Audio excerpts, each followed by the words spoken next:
চট্টগ্রামে ৮৮.৮, রাজশাহীতে ৮৮.৮। আপনারা যেখানে আছেন বিবিসি আপনার সাথেই আছে।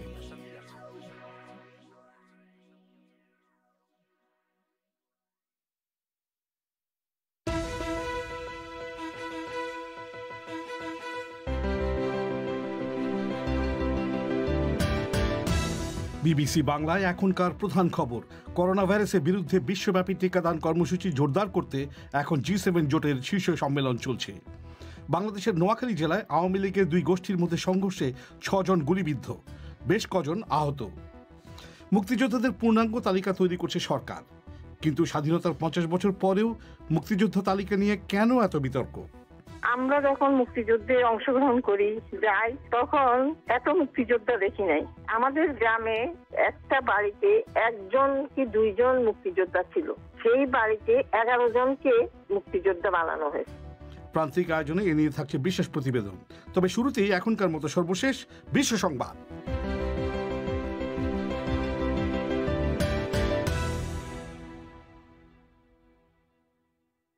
বিবিসি বাংলা বিশ্ব সংবাদ পড়ছি মানসী বড়ুয়া।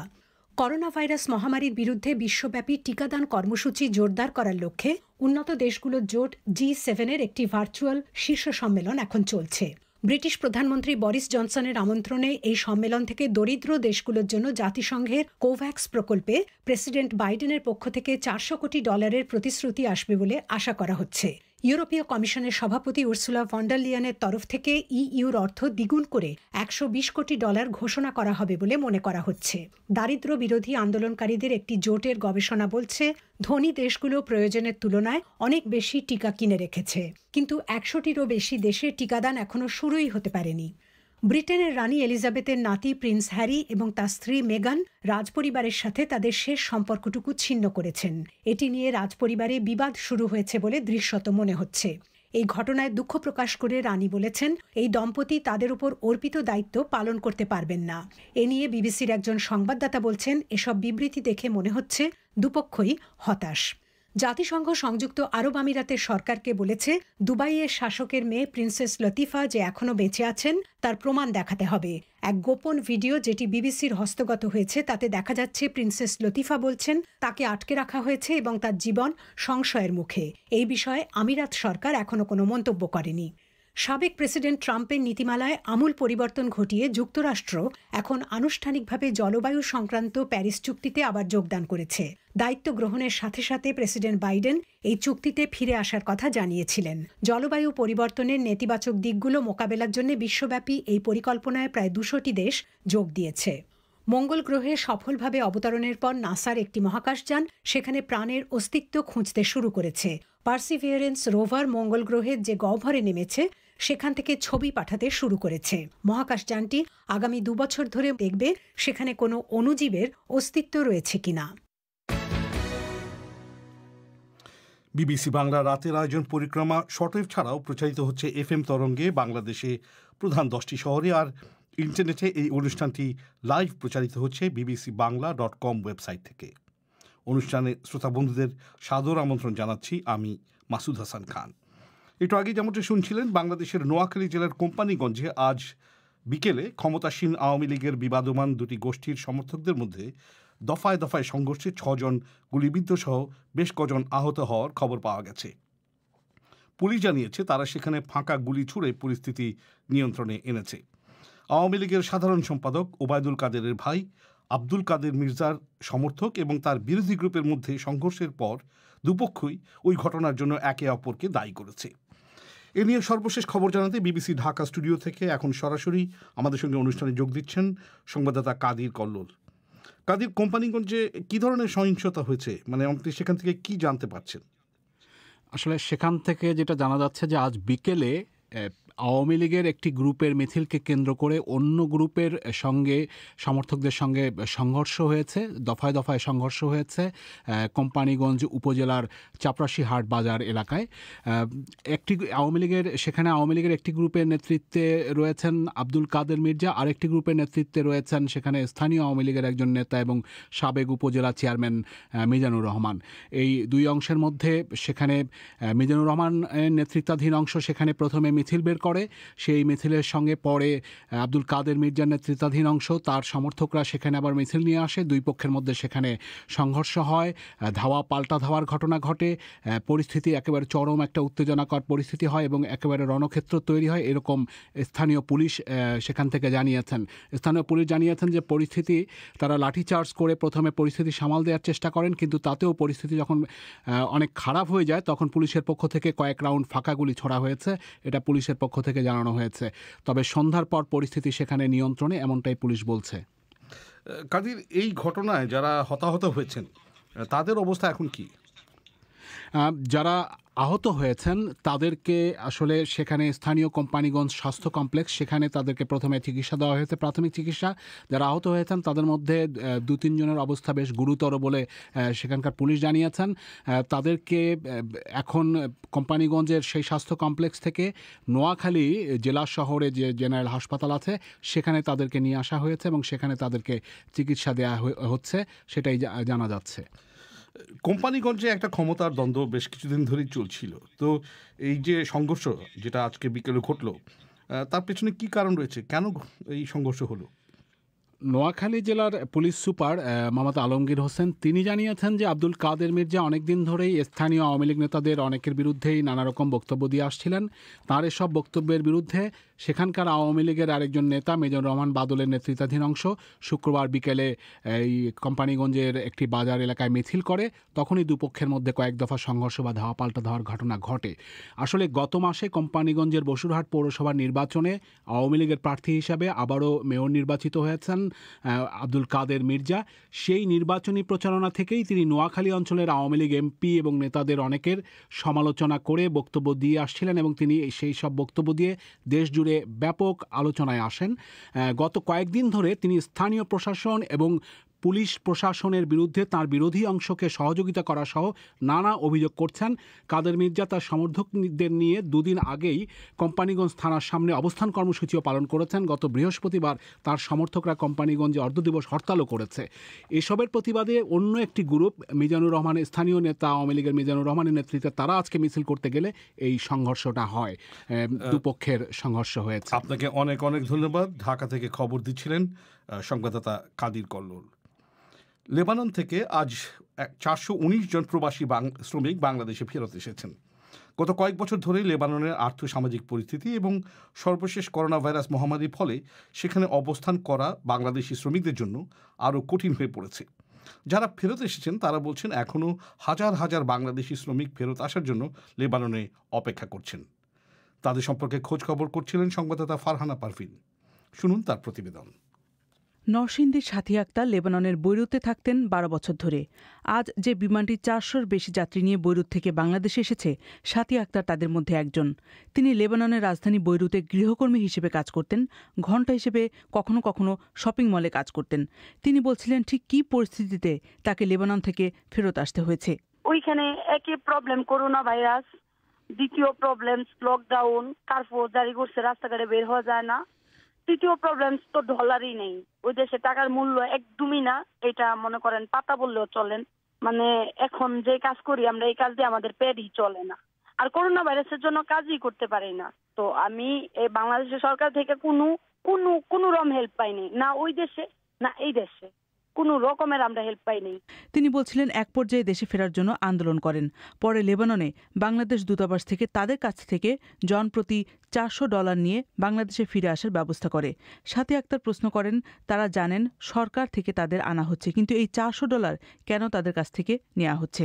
আমরা শুনছি সরকার থেকে নাকি বিমান গেছে আমাদের জন্য, তাহলে প্রশ্নটা ওই জায়গায় সরকার থেকে যদি দেওয়া হয় তাহলে $400 বর্তমানে আমাদের জন্য অনেক কিছু ছিল। লেবাননে $400 মনে করেন 2 লাখ টাকার মতো দাম ছিল। আমরা ওই $400 আমাদের কাছ থেকে এম্বাসি নিছে, নেওয়ার পরে অনেক পরিশ্রমের পরে এম্বাসি আমাদেরকে বাংলাদেশে আমাদের ফ্লাইট দিচ্ছে।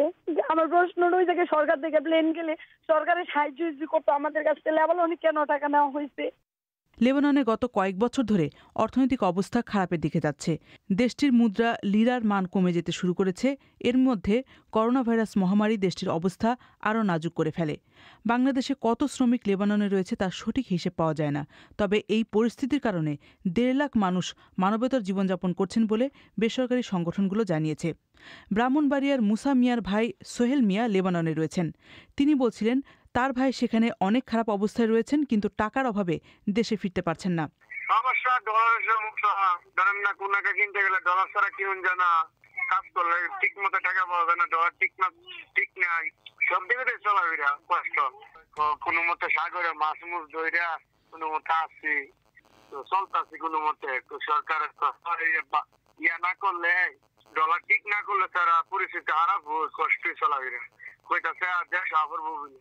লেবানন থেকে যারা দেশে ফিরে আসছে তাদের ব্যাপারে সরকার কী পরিকল্পনা করছে সেটা জানতে প্রবাসী কল্যাণ ও বৈদেশিক কর্মসংস্থান মন্ত্রণালয়ে যোগাযোগ করা হলে একজন কর্মকর্তা জানান, লেবানন থেকে যারা আসছে তাদের ব্যাপারে পর্যায়ক্রমে ব্যবস্থা নেওয়া হবে। এদিকে বাংলাদেশ সরকার প্রবাসী শ্রমিক যারা দেশে ফিরে আসছেন তাদের জন্য ঋণ সুবিধার কথা বলছে।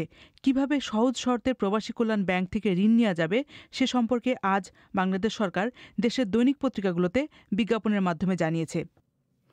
শুনছিলেন ফারহানা পারভিনের প্রতিবেদন।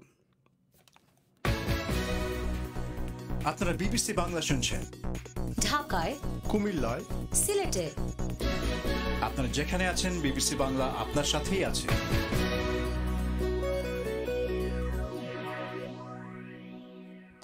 ভারতের মহারাষ্ট্র রাজ্যে করোনা সংক্রমণ হঠাৎ করেই বহুলাংশে বেড়ে যাওয়ায় বেশ কয়েকটি জেলায় লকডাউনের মতো বিধিনিষেধ আরোপ করা হয়েছে।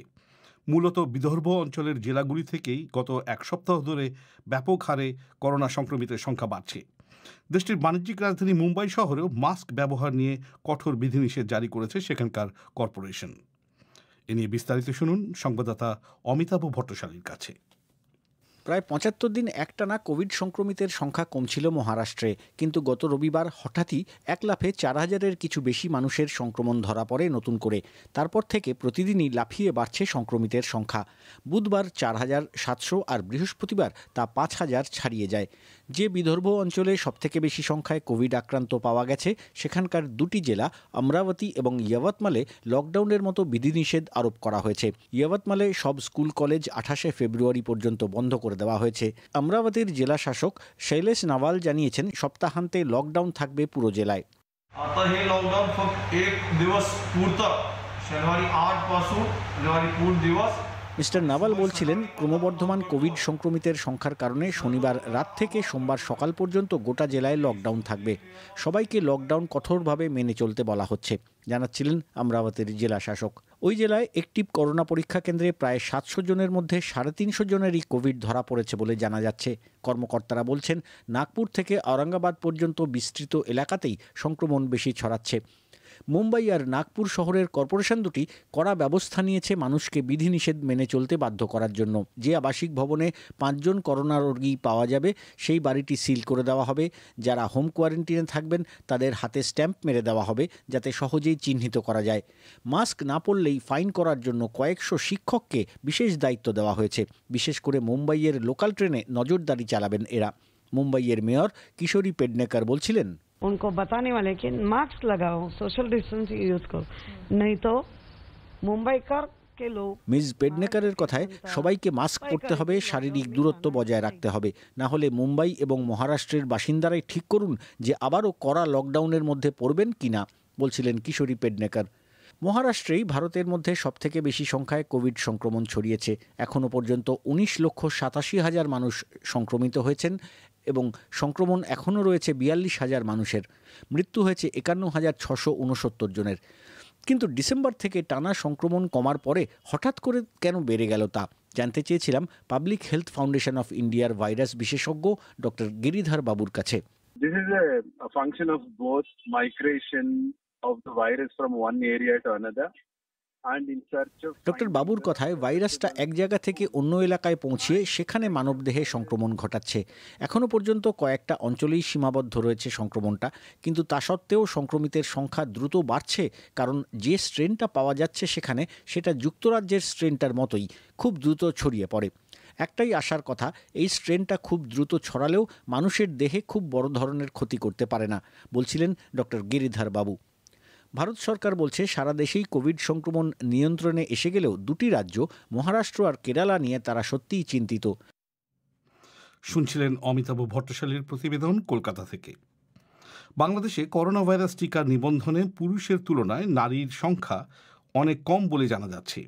স্বাস্থ্য অধিদপ্তরের হিসেব অনুযায়ী এ পর্যন্ত প্রায় 29.5 লাখ নিবন্ধনকারীর মধ্যে নারীর সংখ্যা 11 লাখের কিছু বেশি। কর্মকর্তারা জানাচ্ছেন যে নিবন্ধন করছেন যেসব নারী, তাদেরও একটা বড় অংশ টিকা নিতে এগিয়ে আসছেন না। টিকা নেওয়ার ক্ষেত্রে নারীরা কেন পিছিয়ে পড়ছেন জানার চেষ্টা করেছেন সংবাদদাতা কাদির কল্লোল। স্বাস্থ্য অধিদপ্তরের হিসাবে দেখা যাচ্ছে টিকার নিবন্ধনে পুরুষদের সংখ্যা 60% বেশি, কিন্তু সেখানে নারীর সংখ্যা 40%-এরও কম। ঢাকার মিরপুর এলাকা থেকে একজন গৃহিণী তাসমিন আহমেদ পপির বয়স প্রায় 50 বছর, কিন্তু তিনি টিকা নিতে রাজি নন। তিনি বলেছেন টিকার উপরই তিনি আস্থা আনতে পারছেন না। আমি যথেষ্ট পরিমাণে সচেতনতার সাথে বের হয়ে মাস্ক, স্যানিটাইজ এগুলা করি, বাট আমার টিকার উপরই ভরসা নাই। তবে যেসব নারী নিবন্ধন করেছেন তাদের বেশিরভাগই ঢাকা, চট্টগ্রাম সহ বড় শহরগুলোতে বসবাস করেন। এর বাইরে অনেক জেলা শহর এবং উপজেলা শহরগুলোতে নারীদের নিবন্ধনের সংখ্যা অনেক কম। উত্তরের একটি জেলা বগুড়ার সারিয়াকান্দির স্বাস্থ্য কর্মকর্তা জানিয়েছেন সেই উপজেলায় 8,600 জনকে টিকা দেওয়ার টার্গেট দেওয়া হয়েছে। সেখানে এ পর্যন্ত নিবন্ধন করেছেন 1300 জনের কিছু বেশি। এই নিবন্ধনকারীদের 4 ভাগের 1 ভাগ নারী।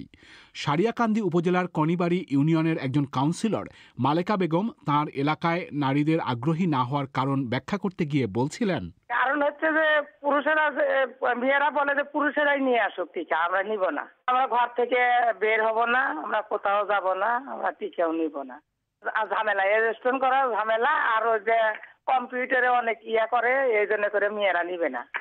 অনেক বুঝাইলেও শুনে না যে এই রোগ থেকে মুক্ত হবা তোমরা টিকা নেও, কয় না আমরা মরে যাই, এবি যাবো। বেসরকারি উন্নয়ন সংস্থা ব্র্যাকের সংক্রামক রোগ কর্মসূচির ডাক্তার মাহফুজা রিফাত বলেছেন, নারীদের টিকা দেওয়ার আগ্রহ কম হওয়ার কারণগুলো চিহ্নিত করে সে ব্যাপারে ব্যবস্থা নেওয়া প্রয়োজন। মাত্র তো শুরু হয়েছে টিকাদান প্রক্রিয়াটা, এইটা একটা ব্যাপার।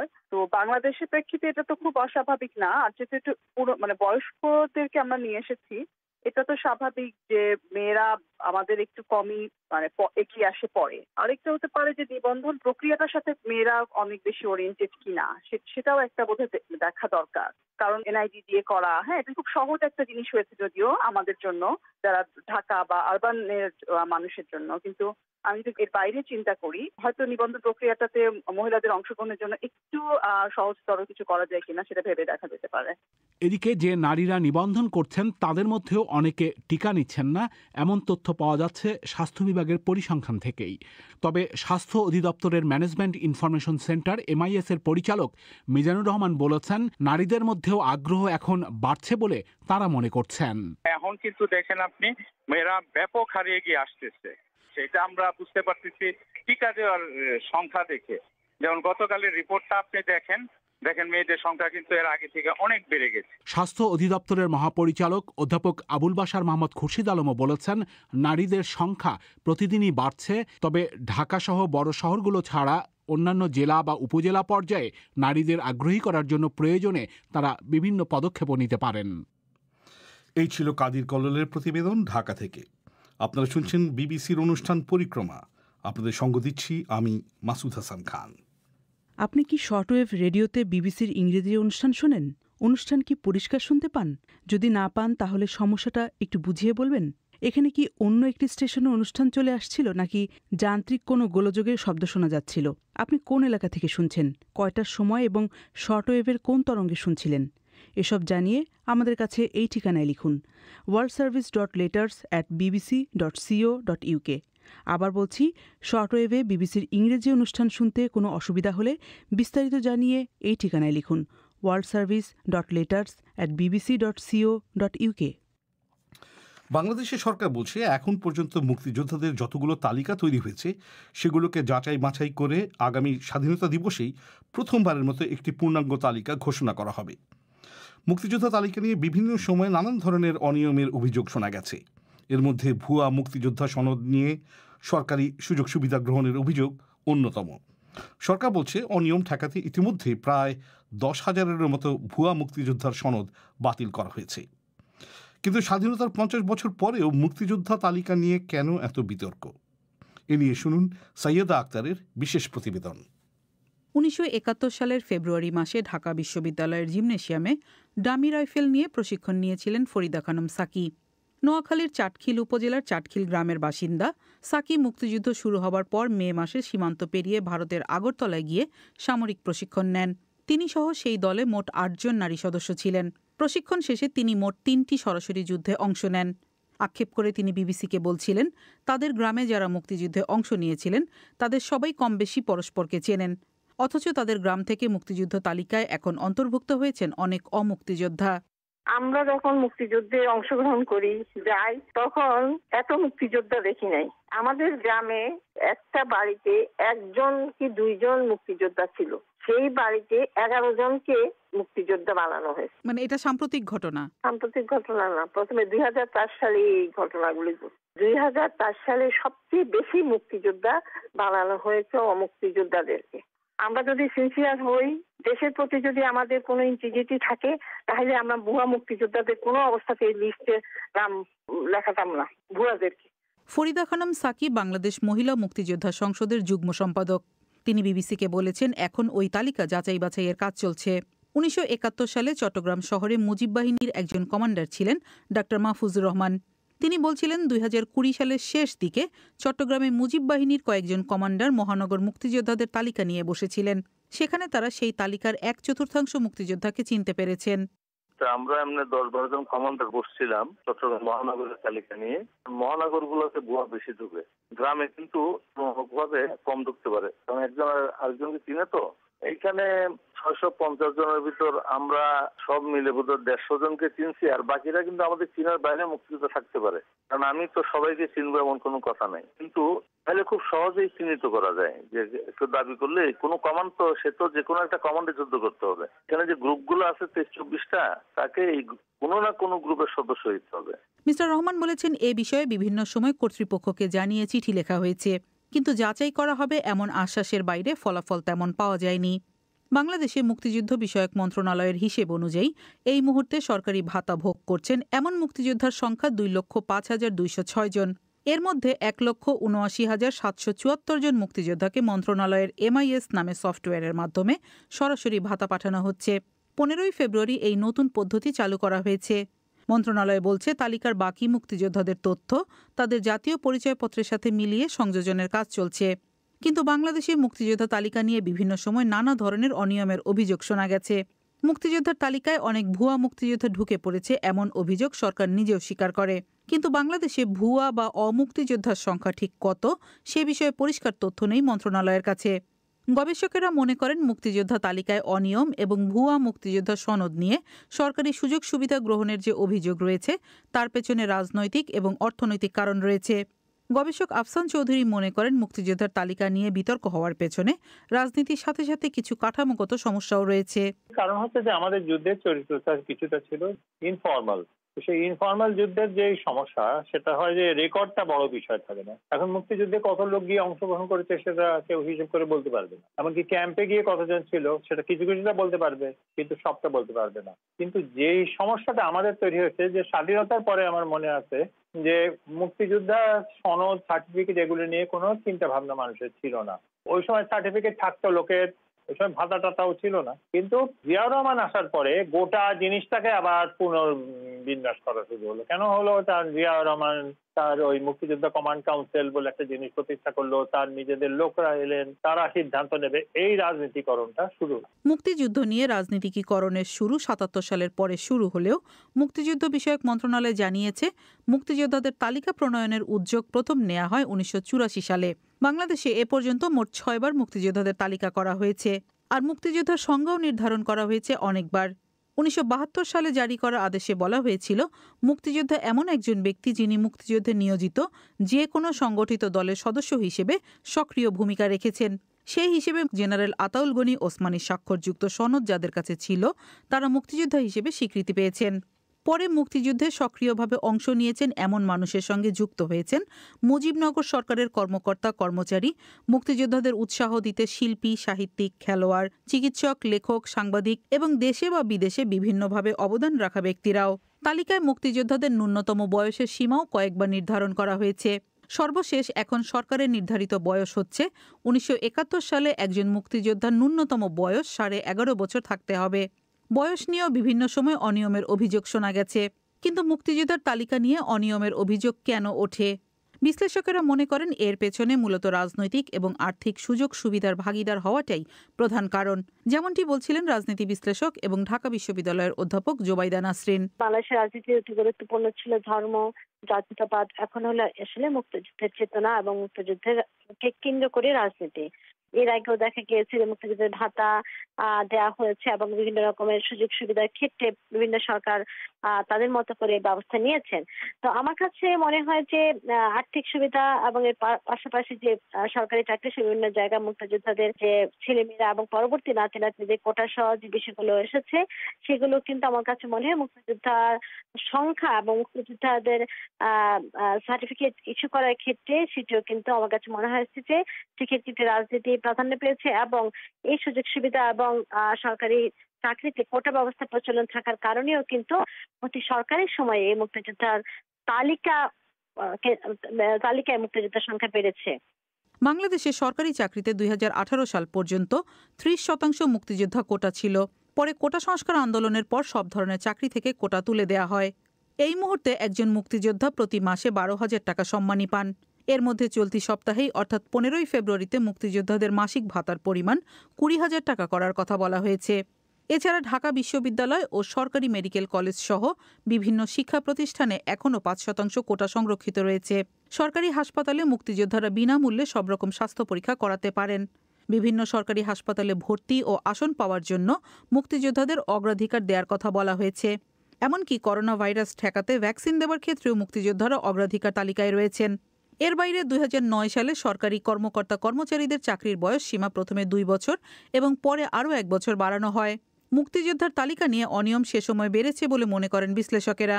অনেকে সে সময় কৌশলে মুক্তিযোদ্ধা সনদ সংগ্রহ করেছেন, যার মধ্যে মুক্তিযুদ্ধ বিষয়ক মন্ত্রণালয়ের একজন সাবেক সচিবও ছিলেন, যিনি পরে সনদ ভুয়া প্রমাণিত হওয়ায় পদত্যাগ করেছিলেন। মুক্তিযোদ্ধার তালিকায় এ ধরনের অনিয়মের জন্য স্থানীয় পর্যায়ে যাচাই বাছাইয়ের কাজে ঢিলেঢালা ভাব এবং দুর্নীতিকে দায়ী করেন মুক্তিযোদ্ধারা।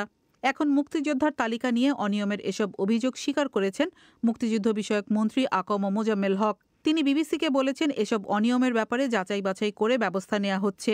এখন পর্যন্ত প্রায় 10,000-এর মতো ভুয়া মুক্তিযোদ্ধার সনদ বাতিল করা হয়েছে। সর্বশেষ জানুয়ারির 10 তারিখে মোট 52 জন মুক্তিযোদ্ধার সনদ বাতিলের সুপারিশ করা হয়েছে। অনেক হয়তো মুক্তিযুদ্ধের সঙ্গে অনুসারে মুক্তিযোদ্ধা নন, অনেকে এরকম সপক্ষের শক্তিও হয়তো অনেকে বা অনেকে প্রতারণার আশ্রয় নিয়ে বিরোধী ছিল, এগুলো কিছু দুর্গে ছিল যেগুলো আমরা সুনির্দিষ্ট অভিযোগ পেয়েছি, যাচাই বাছাইয়ের মাধ্যমে সেগুলো বাদ দেওয়া হয়েছে।